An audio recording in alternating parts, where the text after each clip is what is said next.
چیزی نگفتیم. ببینید اینجا ضربه رو ببینید چگونه ضربه نهایت سخت رو بازیگران برمیگردونن و ضربه تکراری رو هم برمیگردن از بعد قهرمان ضربه زدنش. و اینجا یک ضربه بود از جانب شهرام اسماعیلوف. من فکر میکنم که از نظر دوور این دور موند، یگون چیزی از اینجا از جانب کمک داور هم اشاره نشد، ولی از تکرار این لحظه‌ای که ما دیدیم اینجا شهرام اسماعیلوف قاعده بازی رو ویران کرد. ولی دوور فریاد، دوور کمک داور فریاد میکند حسن کریموف دوری مرکز رو چی میگه دوور، چی قضیه در این حالت رو خواهد داد. و بله پنالتی درست است به شک. حالا محمد علی صادقov ناراضگی بیان میکند. حالا در این حالتی که ما شما دوستان گرامی این حالت رو میبینیم، بار دیگر باید این حالت رو ببینیم. بحث اینجا برای فوتبال بازان دسته خطلان روان نیست، رایج نیست.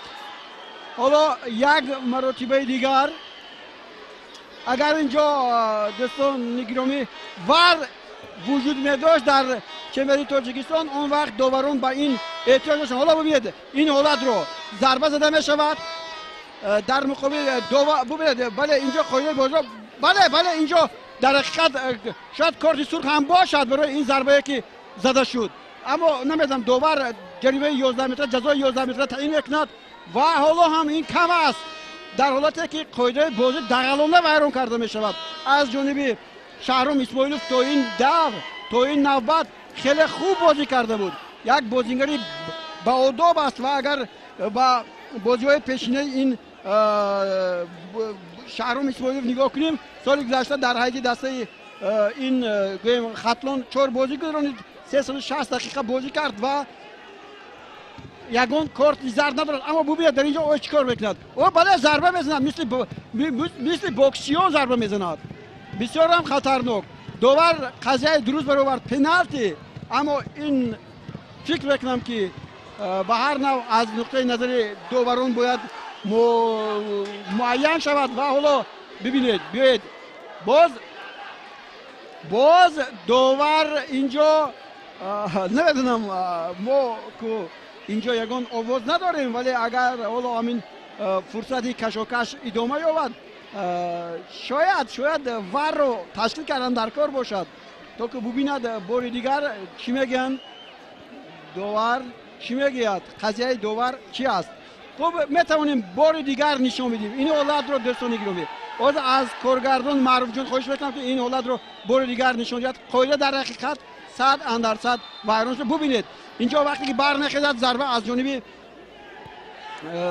بازیگر این دسته و اینجا ببینید این ضربه رو ببینید هم توقی جان عمرو هم زده افسانه شد. ما بی‌طرف هستیم. بله ببینید اینجا ببینید اینجا در حقیقت اینجا پنالتی هست.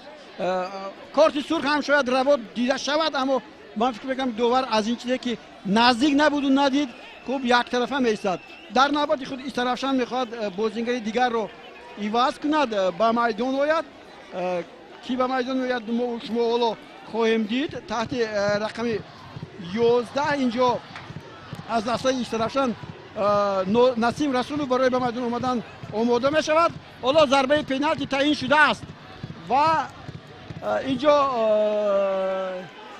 ناظر داوران هم در نزد من هستند. من دربارشون نگفتم. امروز ناظر داوران یوسف اشمتوف است، سرداور گفتیم گلمراد سعدالله، حسن کریموف و یاری میرسوند و فوق رایف نیست عبدالله دولتوف داوری احتیاطی و بهروز عین‌زاده از باختر کمیسری این بازی رو به عهده دارد.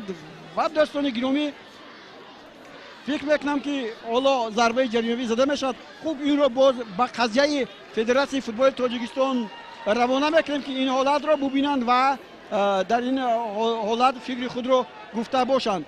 اما حالا در نقطه 11 متر بازیگری دسته استرافشان ایستاده است و این دوستان گرامی فیروز قرایف است. فیروز قرایف و شهرام اسماعیلوف. من فکر میکنم که این در این مورد قضیه رو خواهیم دید. یک جبران باید باشد اینجا که بازیگر چگونه اینجا خطر ایجاد میکند برای بازیگری دسته مهمان. حالا ببینیم که قرایف چیکار میکند. فیروز قرایف و شهرام اسماعیلوف. پیش نظر داور واخوری گلمراد سعدالله پوشیده بود چون بازیگران نهایت زیاد بودند و قهرمان حمیدوف با ضربه زده بود. حالا فیروز قرایف ضربه میزند و استاپ تغییر مییابد. فیروز قرایف دقیقه 61